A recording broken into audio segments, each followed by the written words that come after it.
everyone, and welcome back to Final Fantasy XIV, where it's the beginning of the week, so we're doing our minion roulette. And this week we have the Kid Dragora. Hello, I got you from level 50 botany not too long ago. Nice. So, this week we are beginning our first 24-player Alliance raid. This is mandatory to progress with the main story beyond A Realm Reborn. You must do it. This is not optional. As such, I'm going to basically treat this like main scenario quest, and therefore today we're also going to be showing off a bunch of loot that I have picked up in the meantime, between episodes and whatnot. Let's see, what have I picked up other than a ton of potions and food from crafting? We got a few things. From, I believe the Slime Puddle minion came from Copperbell Mines Hard. Let me go ahead and mark that off and add it. Next up, we got two more minions, the Wind-Up Sun and the Wind-Up Moon. And we got those if you head out to the southwest corner of the Isles of Umbra. There is a magic pot who will take an elixir or a high elixir in order to get those minions. Elixir gives one, high elixir gives the other. I also picked up a Mordona riding map for 250 hunt currency, which is the Allied Seals. Let me make sure I've gone ahead and marked that off. I have. Good. But yeah, doing your weekly hunt targets will give you Allied Seals, and you can start to get those riding maps, which will increase our mount speed further. Let's see, triple triad cards. I got the Siren card from Pharaoh Sirius. Let's mark that off.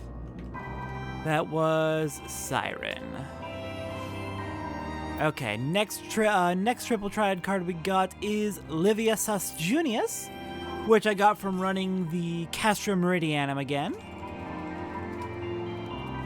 And next up we got Gaius Van Baelsar, which I got from running Praetorium a few more times. I think I got it on the very next attempt. Next up is some Orchestrion rolls. I don't have all of the Orchestrion rolls from all of the dungeons yet, but I got the Darkhold from Zemail Darkhold's boss. And I got Echoes of Ages Past. Where was that one from? Echoes of Ages Past is from the Sunken Temple of Karn. Got it. So that's Karn's. That would be Karn's Orchestrion roll. Perfect. Okay, that should be all the loot that I have picked up between episodes, so now my inventory's a little bit cleaner. Nice. And we got a bunch more stuff towards our collections. Now let's say we actually begin the Alliance raid. Hello there, outlandish man. What the hell are you dressed? What is with this dress? This is ridiculous. Whomst are you? And why do you keep looking at me? An oddly garbed man, if is visiting Revenant's Toll, has some information which might be of interest to an experienced adventurer. Do I know you? Ah, unless I am very much mistaken, you are the famed adventurer who bested the Garlean Empire's general, are you not? The great Satora Lancy herself. Amazing, and more than a little serendipitous. One might even call it fate. I but recently received word of a truly unique opportunity, you see. An opportunity the like of which none but one of your proven worth could take advantage. The reward? Not less than the accumulated knowledge of a fallen civilization. The risk? A single misstep could cost you your life. But what is the little danger to a storied hero such as you? Although a woman with absolute confidence in her own abilities stands to profit handsomely from this venture. No, I crave no recompense for my part in bringing this opportunity to your attention. The historic discoveries you shall make will be a reward enough, I assure you. If my words have fanned the flames of your curiosity, then I bid you seek a man by the name of Rambros at St. Quinox Fine. It is he who stands at the doorway to untold marvels, awaiting the arrival of a champion bold enough to march across the threshold. Well, thank you, outlandish man. I actually know Rambros. I am more than happy to go assist. Alright, it is St. Quinox Fine to which you must travel, seek out the man known as Rambros, and learn what treasures and dangers await you. Thank you, sir. You're very kind to offer me this info. Oh my god. I almost regret getting the Fall Guys Rhino. I almost regret it. It's so silly. Like, I do love the Fall Guys event, but god, the Rhino is so silly. And it keeps popping up because I don't have that many mounts yet. I've only got, what, 9? So it's a 1 in 9 chance of it popping on any given attempt? Oh, it's so silly. It's so silly. Alright, let's go speak with Rambros. And since we are coming here, and this is technically part of the main story, we can talk to the Chocobo Keep, get you added to our list. Let me make sure I've marked that off as well. Where are you? Swink Cornox find. There we are. Perfect. All right, Rambros. Hello. I've been told you are in need of an adventure.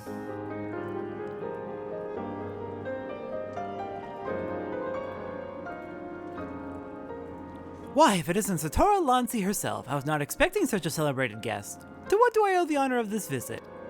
I was told you were looking for adventurers who could help you out. You were directed here, you say, by a man clad in foreign garb. Well, the opportunity he spoke of must surely refer to our latest anthropogeographical endeavor. Quite how he came to know of it is another matter. All knowledge of this project was supposed to be restricted to my organization. But that is something for me to ponder in private. You are here now, and your services will, I am certain, prove invaluable. I must warn you, however, that the venture we have in mind is no simple excavation. An unprepared or incautious adventurer could very well find herself on an unplanned and unpleasant journey to Thal Solemn Halls. Knowing this, do you still wish to lend us your cooperation? Absolutely, anything to help. I rather thought you would say that. Your courage is scarcely a secret. Now the first... Satora, I thought it was you. What brings you to St. Coinox? Don't tell me. The Alliance has sent you on another realm-shaking, history-making mission to lay low an apparently insuperable foe, yes? No! No, I was sent here by a very odd man. I see you two are already acquainted. That is well. Master Garland, our intrepid hero here, caught wind of the forthcoming expedition, and has kindly pledged to assist us. She has she? Well, glad to have you aboard, Satora. You don't have the faintest idea what you volunteered for, do you? Very well, let us begin at the beginning. The Sons of St. Coinoc are tasked with unearthing the secrets of the long-fallen Allag Empire. This present endeavor aims to delve more deeply into the civilization's mysteries than ever before. But I know that look. In the event you feel ill-equipped to contribute much on the subject of Allag archaeology, I invite you to recall your encounter with the Ultima weapon. That mechanical monstrosity represented a feat of engineering far beyond what Garlemald can presently achieve. Nero Tolskeva simply awoke it. I mention this by way of a reminder that you have had what one might term extensive first-hand experience with a notable Allag relic. In short, you're practically an archaeologist. Good to know. Beating up ancient weapons is the same as archaeology. Now, to the core of the matter. Here in Mordona, there stands an entire Allag structure which we have yet to investigate. I speak, of course, of the Crystal Tower. One of my favorite locations in the game. I'm so excited. After witnessing the destructive capabilities of the Ultima weapon and the Lesser Moon Dalamud before it, it seems wise to treat any remnants from that era with the utmost caution. They must be analyzed, monitored, and, above all, kept from falling into the wrong hands. To put it plain, I have no wish to see another megalomaniacal legatus wield one of those weapons. It was this thought which first moved me to contact the Sons and propose that the tower be explored.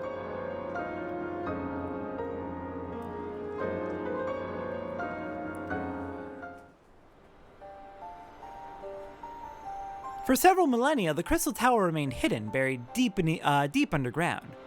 But, like so many other things that were better left undisturbed, the structure was freed from its stony prison by the great upheaval which accompanied the coming of the Seventh Umbral Era. It now stands, revealed in all its splendor, a gleaming spire of crystal pointed at the bosom of the heavens.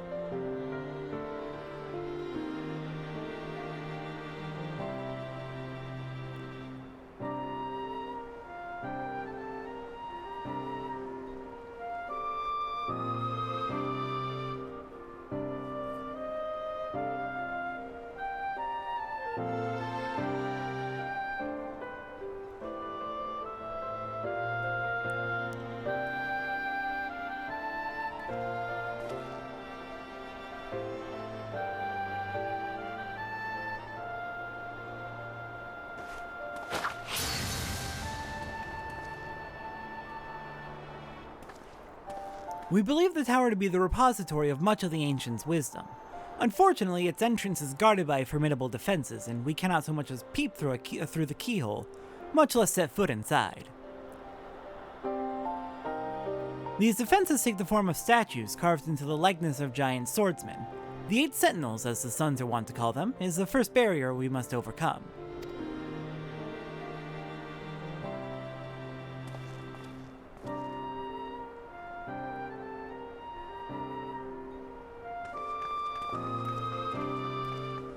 Why not simply fly over them in an airship, you ask?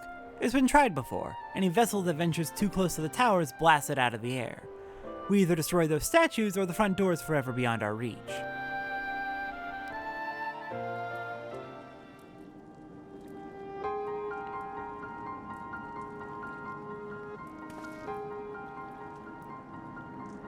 My colleagues and I are ill-suited to negotiating such deadly hazards.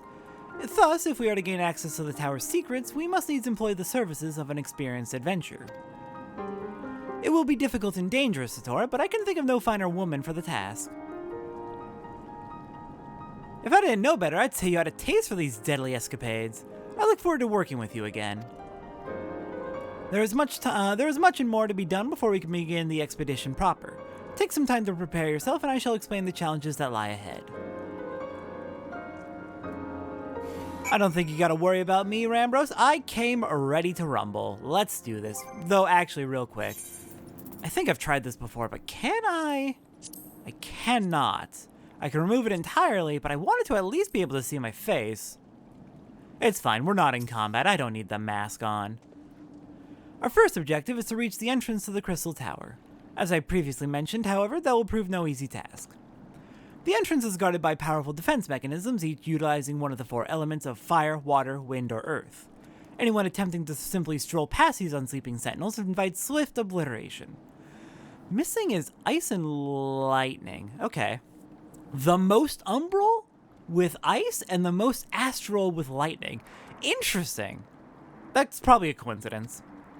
Based on Master Garland's analyses, however, we are reasonably certain that the attacks of these lethal contraptions can be reflected using a crystal of the corresponding element. Naturally, these crystals must be of surpassing clarity, free of the slightest impurities, much like the flawless specimens used by the Beastmen in their primal summoning rituals. Mayhap I should have said exactly like the specimens they use. Were there any other way, we would not ask this of you, but we need someone to enter the Beast Tribe's strongholds and liberate their perfect crystals. For the moment, I would have you focus on obtaining 2 of the 4 crystals we require. Pray make for Lenosia, where both the Sapsa spawning grounds and New Gamero mines are located. You may be certain that the materials used in the Beastman's sacred rituals will be well defended. Whether you choose to adventure there alone or with companions, I shall leave to your discretion. But whatever you do, please be careful. Alright, let's put that mask back on, and then off we go to Lenosia. Let's go start getting these flawless crystals. Yeah, we'll do Limsa, and then we'll take the boat off to Western Lenosia. Seems the best way to do it. I could use an Aetheryte ticket, but I want to save them a little bit. I would like to save some of my allied seals towards getting more riding maps so I can move faster on a mount. Alright, on to Aleport. So, since we're passing through here where the Sapsa spawning grounds are, first I suppose we'll go for the Sapsa spawning grounds and get a flawless water crystal as our first priority. So, water from the Sahagin, earth from the kobolds. We need fire and... Wow, brain, please. Fire and ice as well. I'm going to guess... Fire probably from the Amalja. Ice? First place that comes to mind is Kurthus, and that would be the Ixal. Though Ixal I would associate more with... No, not ice. Ice is one of the ones we're not doing. Lightning and ice are the ones we're not doing. Fire? Oh my god. Brain. Holy crap, what is wrong with my brain? Fire is the Amalja. Water, we're getting now. Earth, we're getting now.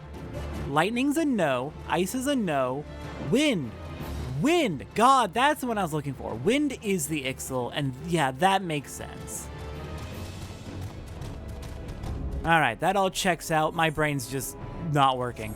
Okay, heading into Sopsa spawning grounds, we want to take this northeastern path. The northwestern will head into Serpent Reaver territory, whereas this goes directly into Sahagin territory.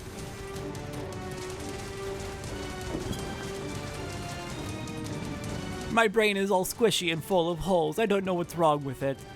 I know what's wrong with it. I've got that bad seasonal depression, and it's really fucking with my ability to, like, brain at all. I'm surviving. I'm actually doing way better this year than I usually do, but good old winter. I should probably move south, closer to the equator. Alright, well, we are at the deepest part of the Sopsa spawning grounds. Let's go ahead and get rid of these Sahagin. Get them off of us so we can grab their water crystal and get safely out of here.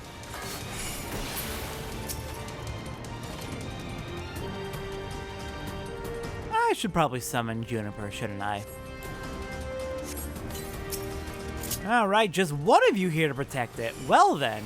Okay, sure. This is gonna be relatively easy. I'm not complaining. Down you go. Alright, got our water crystal.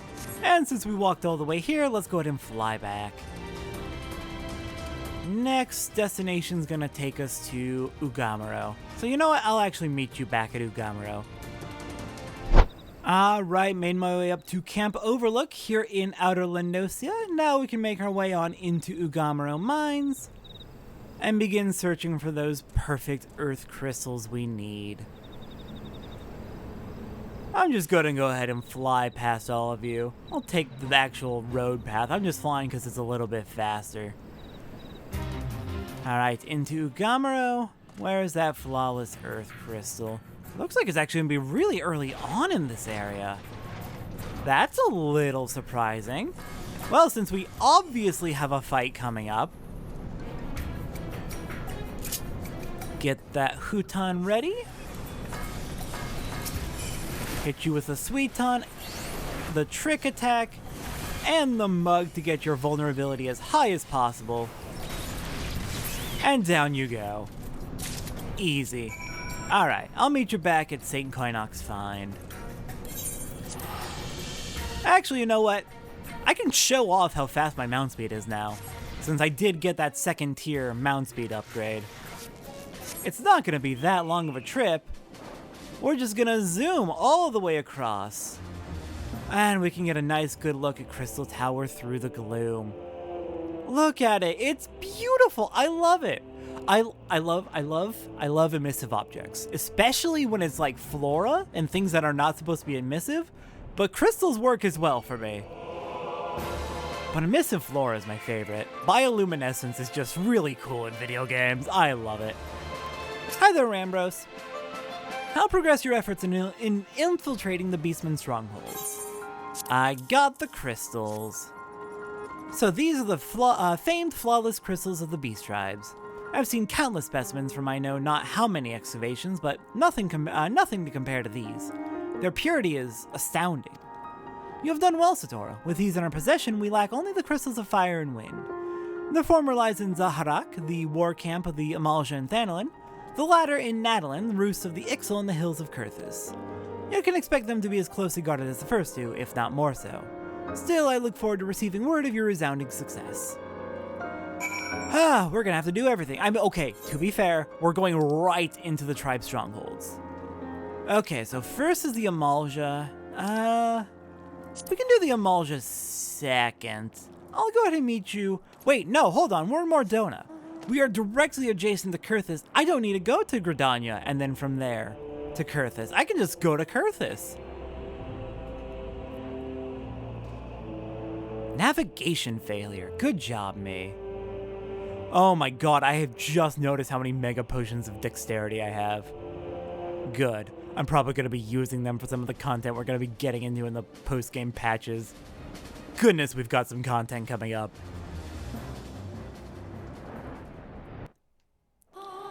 Alright, let's head off to Nadalin.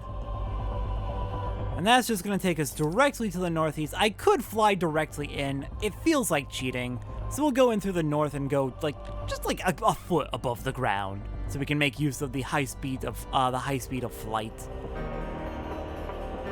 I've got weird hang-ups. I keep talking about this, but I've got weird hang-ups about flight. It feels nice to be able to get places quickly, but it also feels like I'm cheating, especially since you weren't intended to have flight. That was added into the game in patch 5.3 years after A Realm Reborn came out, years after any of this content came out. So you technically weren't supposed to have it, so it feels weird to me. But that's a me thing. That's just me being weird. Okay, flying over Camp Dragonhead, take the northeast gates. And then we'll just follow the path to the east to reach Nadalin.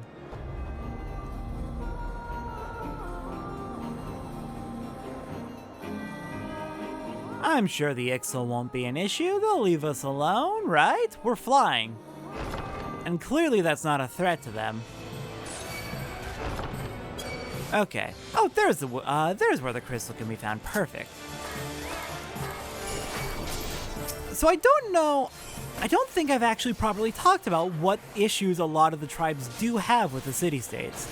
I have mentioned repeatedly that the tribes are not unwarranted in their hatred of the city-states. I've made my opinions very clear on that. But I've not fully talked about why every tribe hates the city-states, because they all do have reasons. So let's see. We've definitely talked about the Kobolds extensively because they have the most in-text explanation of why they hate the city-states. They hate Limsa because they had a treaty with Limsa. Limsa gets the sea, the Kobolds get the land, and then Limsa was like, actually, what if we get the land also and you don't get anything? So yeah, no, Kobolds really fucking hate that because their treaty was broken. They only lash out in self-defense. They taught Limsa everything Limsa really knows about metalworking, and Limsa is pretty well renowned for its metalworking, which they got from the Kobolds. The Kobolds have every right to be pissed. We also know it's strongly implied in the Titan questline that the whole mission to fight Titan was a sham. They did not summon Titan until we broke into their home and directly threatened them, because we were under the presumption that they did already summon Titan. Yeah, no, the Kobolds generally only act in self-defense, and they are very valid in their hatred. I can't blame them in the slightest. Let's see. Other than that, yeah, that's the Kobold. So next up would be the Sahagin. What happened with the Sahagin is they had their home and their breeding grounds down underneath the ocean, underneath the Rotano Sea. And that was all well and good. They were perfectly fine. They had their homes and they were satisfied. There was no conflict. There was no reason for there to be conflict. And then the calamity happened. And that actually ended up, the fall of Dalamud actually ended up destroying their home and their breeding grounds.